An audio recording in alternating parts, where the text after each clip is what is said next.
जब तक उसका निष्कर्ष नहीं आएगा तब तक उस पर कुछ टिप्पणी करना उचित नहीं।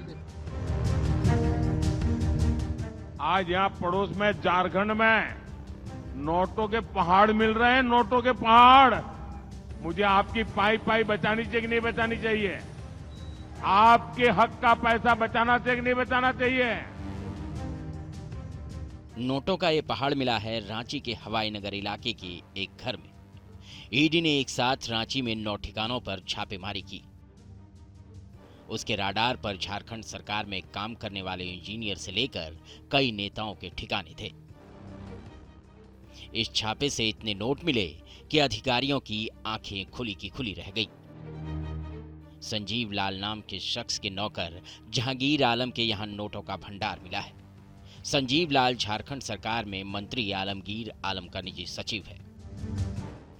ये छापेमारी ग्रामीण विकास विभाग में चीफ इंजीनियर रहे वीरेंद्र राम से जुड़े मामले में की गई है और 30 करोड़ से ज्यादा कैश बरामद किया गया है, जिसमें ज्यादातर 500 के नोटों की गड्डियां शामिल हैं। कैश के इस भंडार से लिंक जोड़ने के बाद आलमगीर सफाई देते नजर आ रहे हैं। देखिए, मेरा पीएस है विभाग बोले बहुत सरकारी मुलाजिम है, 2 मंत्री का पीएस रह चुके थे। उसी आधार पर उसको हम लोग लाए थे। अब बाकी अभी जो चर्चा चल रही है वो ईडी में, तो वो तो जब तक उसका निष्कर्ष नहीं आएगा तब तक उस पर कुछ टिप्पणी करना उचित नहीं। झारखंड के इस कैश कांड ने इसलिए भी देश की नींद उड़ा दी है क्योंकि बीजेपी ने इसको लेकर झारखंड सरकार पर बड़ा हमला बोल दिया है। कमान संभाली है खुद पीएम मोदी ने।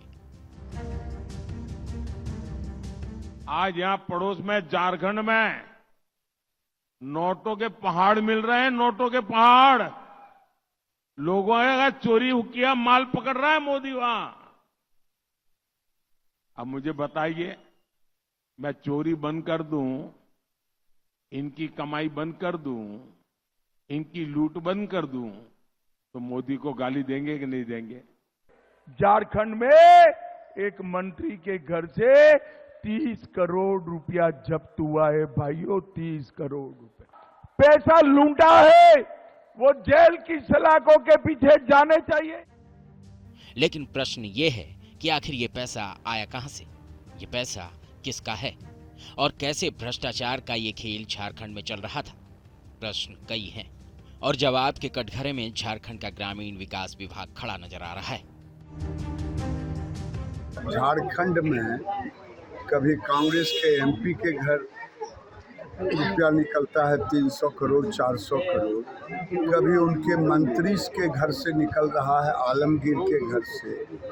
ये पैसा इकट्ठा करके मोदी को हराने के लिए ये पैसा इकट्ठा हो रहा है या और कोई काम के लिए? ईडी ने इतनी बड़ी कार्रवाई की है, इसकी तो जांच होनी चाहिए। 2 काम करना है। एक तो भ्रष्टाचार के आरोप में आपको पता है कि हेमंत सोरेन जेल में बंद है, तो झारखंड मुक्ति मोर्चा के पास जो डिपार्टमेंट है वो हेमंत सोरेन पैसा खा रहा है। आलमगीर आलम विधायक दल का नेता है तो कांग्रेस का वो पैसा खा रहा है। इतना पैसा यदि मिला है, इसका मतलब पैसा अपने पास रख रहा होगा, कुछ आला कमान को पहुंचा रहा होगा।